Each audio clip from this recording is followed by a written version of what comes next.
Welcome back to the channel, everybody. Hope your week is going well. Hey, wanted to make a quick video on weathering, and rather than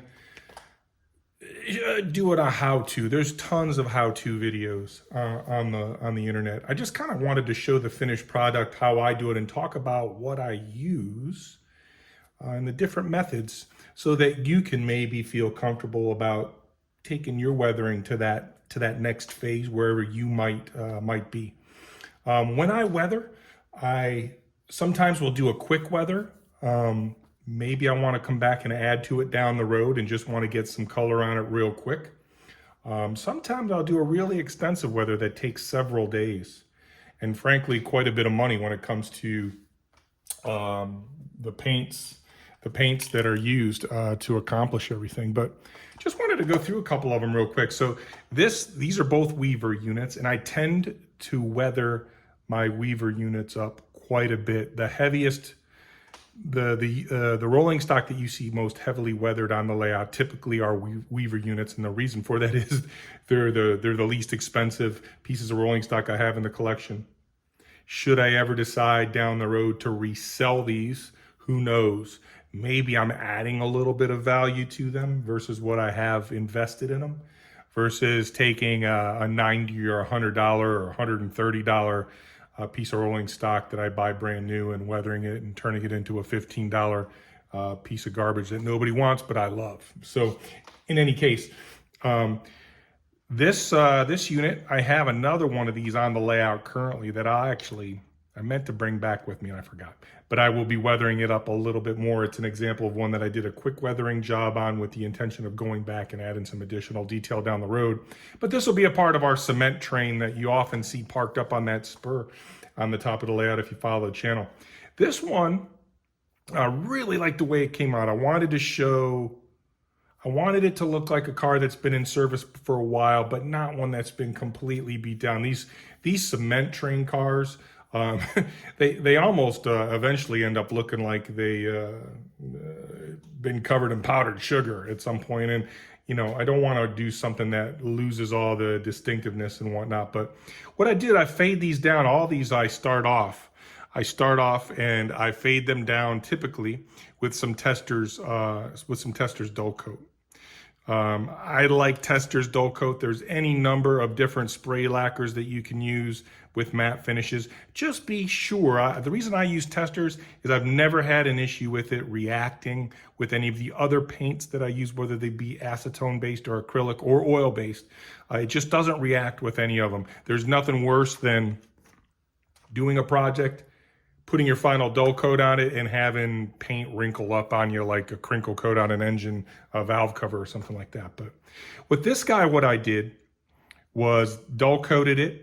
And then I actually came in with this one. I actually kind of did things a little bit in reverse that I normally do. I came in and I actually did some powder weathering. And I use pan pastels for my powders. You can get these at any reputable artist shop or order them online.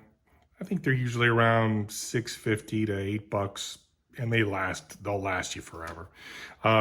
Very soft, very easy to apply. The brush I use to apply these is just a cheap brush that I got from a Walmart brush set in the art section.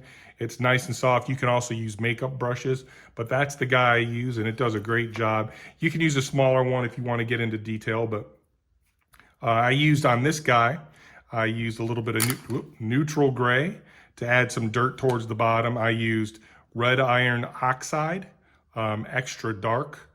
I used some of that on the trucks and also for additional dirt. And then I got a little bit of kind of fading up top by using this is actually raw umber tint, but it almost looks white.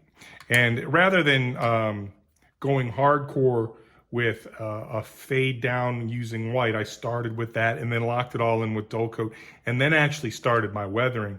Now on this one is weathered with a combination of acrylics, oils, and acetone based paints. So for my actual wheel dishes, inside the wheels themselves, I just use apple barrel, burnt umber, You can mix it with a little bit of black or pavement if you want a little bit more of an off tone, but I kind of like the look that the raw umber gives inside the wheels just on its own. That is the only acrylic that I used on either one of these, was this burnt umber for the wheel, inside the wheel dishes themselves. And then what I did was I started off on this guy with a little bit of TCP. This is True Color TCP 005, which is just basic white, to give it a little bit of fade.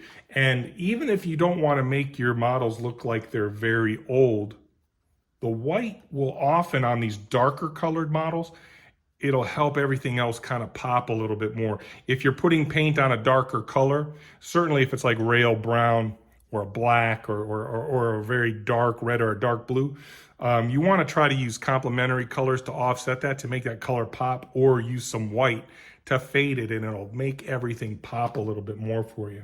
But I used some white to give a little bit of an overall fade, and then I came back in with a combination of weathered gray wood and seasoned brown wood for the dirt and debris kind of down at the bottom, and then always use a little bit of grimy black to kind of give that final overall feel towards the model. Once that was all dry, locked it all back in, I came in on this one, didn't do a whole lot of rust or anything like that, did do some different dirt marks with some oils, but primarily what you're seeing is oil paint here. And for this one, what I use to do my cement marks is titanium white. You can get this at Michael's or Hobby Lobby or anything like that. This is just an oil-based paint, titanium white. And you might, I don't know if they show up on the camera or not, you can kind of see some dirt marks, kind of just little tiny marks here. I use, for those are actually burnt sienna.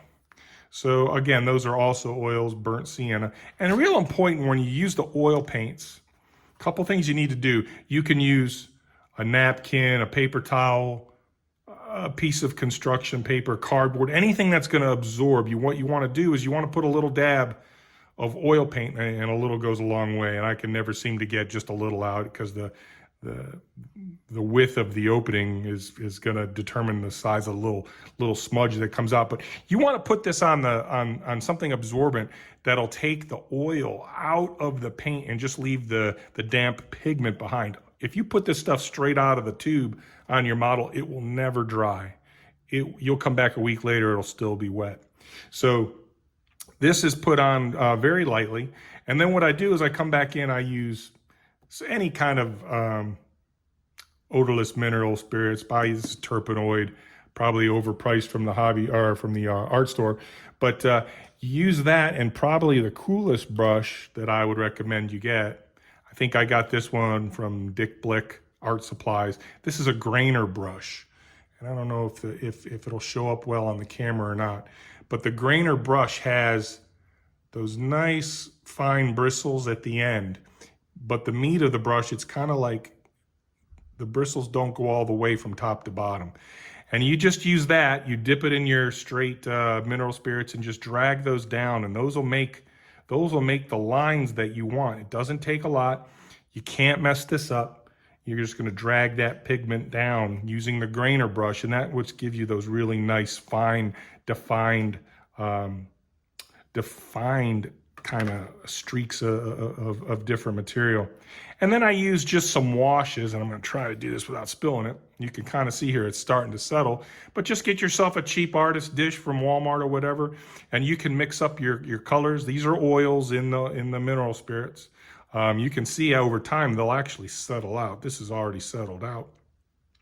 But what you can do is you can make different washes of different varying degrees of thickness. I made some gray washes to kind of basically pin wash and bring out, kind of artificially bring out some of those panel lines to get some shadow effects and whatnot. And also some different washes across the trucks, across the bottom of the model to get that a little grimy looking. Don't forget to do your couplers. Don't forget to do your end pieces. I got some dirt and debris kick up where it will come up from the wheels inside the little air housings and stuff like that. Really happy with the way that one came out. This one I was able to accomplish basically everything in less than a day, and that's dry time, recycle time, get to the next step. This was done in about 3 or 4 stages. Really like how that guy, the cement train is going to be a unit train. It'll pretty much always be on the layout. And those cars overall will eventually look pretty darn grimy. So that was that one. The other one that I did is also a Weaver unit. It's a 4-bay grain hopper. And another unit train that will eventually, when we have our hidden staging, will probably stay on the layout is going to be a grain train. And this one I used, I actually will put up some pictures of the 2 different cars. I found something online, one of these guys. Sometimes I try to replicate them very specifically, but I usually just use some real prototype pictures for some inspiration. And like I said, found a couple and pulled some different ideas from how the real world examples look to figure out how I want to make that guy look. But most of these guys, if they still exist in the wild, are pretty beat down at this point, if they haven't already been repainted to or whatever leasing company owns them at this point. But found a couple and just sort of freelanced an idea. I wanted something that had some wear on it, but didn't look like it had been, put through the ringer for 30 years and was ready for the torch or the repaint.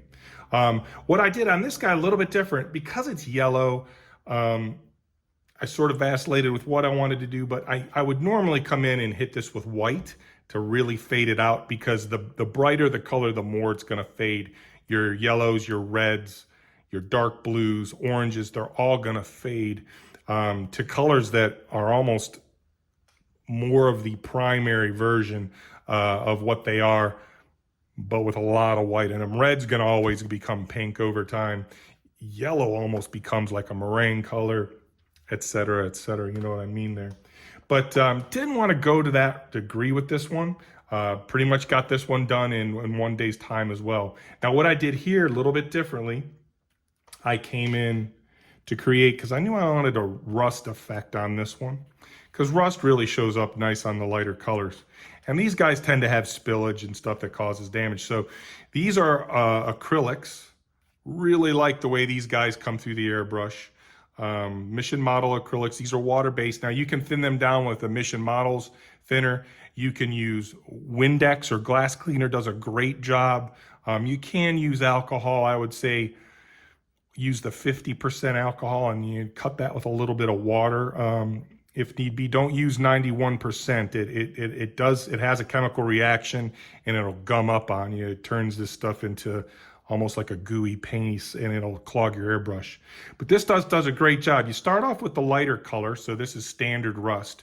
And I kind of defined the areas that I wanted that to be in with the standard rust, and that's going to be your largest spread. And on the 2 sides of the model where I've made the rust, I use that standard rust to make the main body of the rust streaks. Now, these typically have horizontal rust marks on them, and I think it's probably the way they're spray painted when they're if you think about it, when you're spray painting something like this, you're tending to go horizontally left to right, whether that's machine or hand sprayed. So I also use the standard rust to create some fade marks where the rust is kind of starting to work its way through the paint. Maybe in real life that's primer starting to burn through. I don't know, but these things always seem to show that effect. And then from there, what I would do is I came back in with dark rust. Now, the darker colors, you go to a thinner area. And then I finally finished that off with rail brown. Rust tends to, as it ages, it tends to take on a darker patina. Very fresh rust is going to be very bright, very light. The darker and older it gets, the more brownish black it becomes, typically as it goes through its chemical oxidation process. But then I came back in again with the oil paints, and this one I used a couple different colors. Now, it's not going to show up on the camera, but I did use some gold ochre on the top up here to create kind of a discolored rusty area, or beginning of the rust. Again, in the camera, it's just not going to show up. I'm shooting this in 4K, but it's not going to show up under these lighting conditions. But gold ochre. I also used a I also used burnt umber, which is right there, burnt sienna, which is right there, and raw umber, which is right here.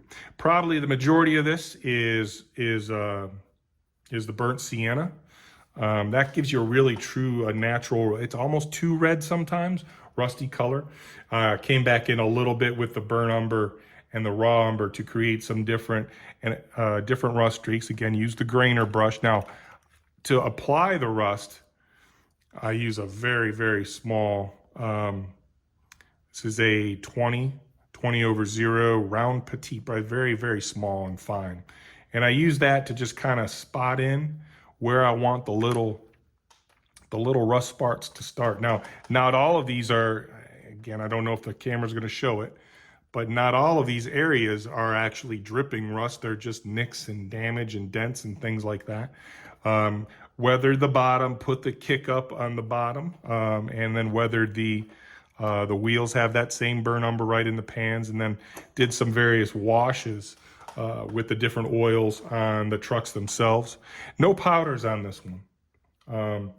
Didn't, again, want it to be terribly beat down. Did a bunch of pin washes to highlight some of the different panel lines where there's rivets and stairs. These Weaver models don't have the metal see-through grating up top. These hatches are fiberglass, so they'll never rust. But I did do some panel washes on these to bring out some of the body lines. And I painted with the airbrush, and a little bit of overspray is no big deal because this thing is, again, getting faded and aged. But painted with the airbrush, the walkways to give it some color. It would look weird if it was just bright yellow. Then I came over with a light wash to give it a little bit more definition. Really like the way the rust came out on this one. It achieves the look that I'm after. Really pretty happy with it. I got a couple of these Weaver guys, really happy with the way they look. They're very light. I do have weights to add to them if I ever get around to it. For now, I put them at the end of the train. If they're up towards the front of the train, they'll string line real easy under the weight of the train, plus our grades.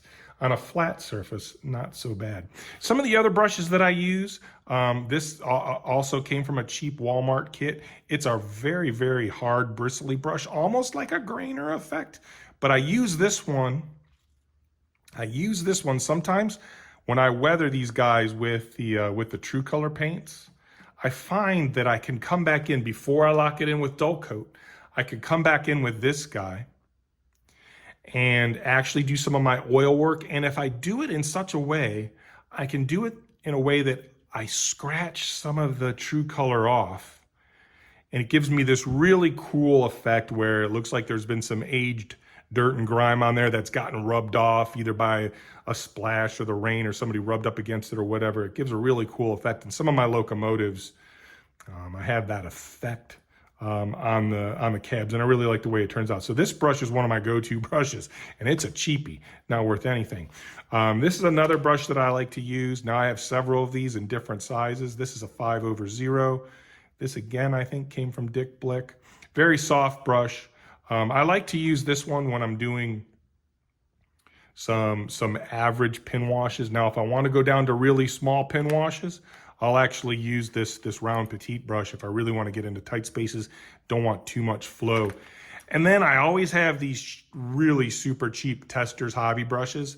These are throwaway brushes, but I get many, many uses out of them before I have to throw them away. And these are great for like painting trucks and side frames and stuff like that, where damaging the bristles is not something you want to be doing to a brush that's costing you $6 to $12. That adds up quick. So that's kind of all of the different materials that I use to weather these two guys. And I just got a cheap airbrush off the internet. You can find an all-in-one airbrush kit for usually 75 or 80 bucks shipped. You don't have to spend a ton of money on them. Don't be afraid to use the airbrush, guys. You can't mess these things up. If you're worried about messing up something, weather something dirt cheap, weather something that's throwaway. You know, I have old freight cars and shells and stuff like that I use for scrapyard scenes and stuff. You can't mess that stuff up. Acrylic. If you mess up acrylic, all you got to do is come back in with some warm soapy water and wash it right back off and start over. Not a big deal. If you mess up with some of these other water-based paints, kind of the same deal. You know, you can come back in with some warm soapy water before you seal it in. Now, once you seal stuff in with testers, I won't say it's permanent, but it's darn close to being permanent. So, you know, that being said, you know, expand. Don't be afraid to expand your abilities. Don't be afraid to expand what you do. These guys are, I think, what makes the railroad. They kind of create that story for your railroad, right? And no two cars, even if you try to do them the same, no two cars will ever look the same.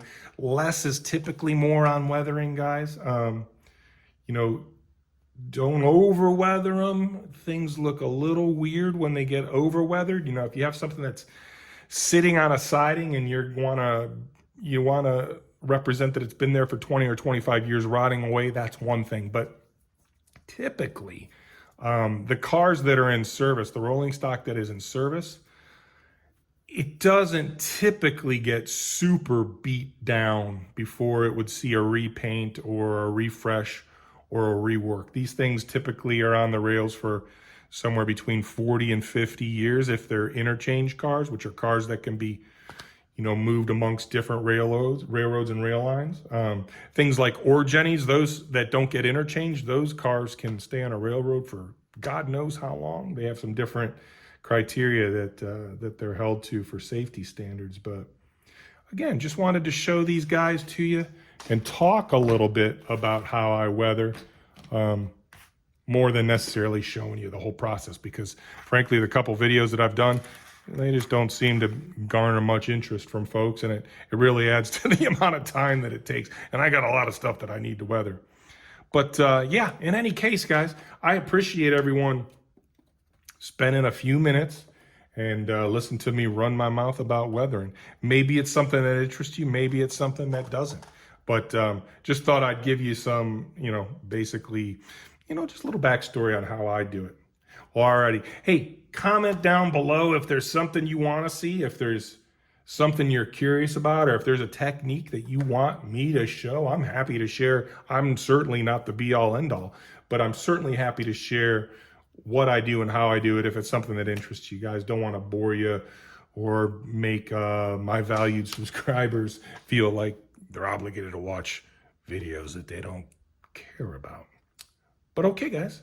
Hey, next trip up to the layout, I'll get these guys on so you can get a closer look at them, you know, with some of their contemporary rolling stock, you know, brothers and sisters on the layout.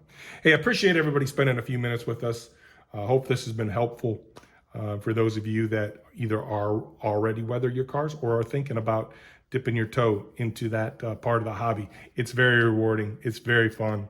Don't let it ever frighten you. And hey, man, if you like running your stuff all shiny and brand new, there's nothing wrong with that either. And don't let anybody ever tell you that that you can't do that. I have a friend who really loves his stuff to look brand new. That's cool too. It's your railroad. You run it however you see fit.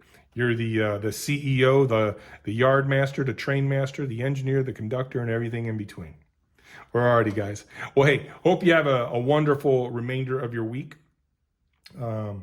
Today's September 11th when I'm filming this on September 11th. So God bless all those that lost their lives on that horrible day. My mother, if she was still with us, she was born on September 11th, would have been her birthday. So appreciate you guys stopping by.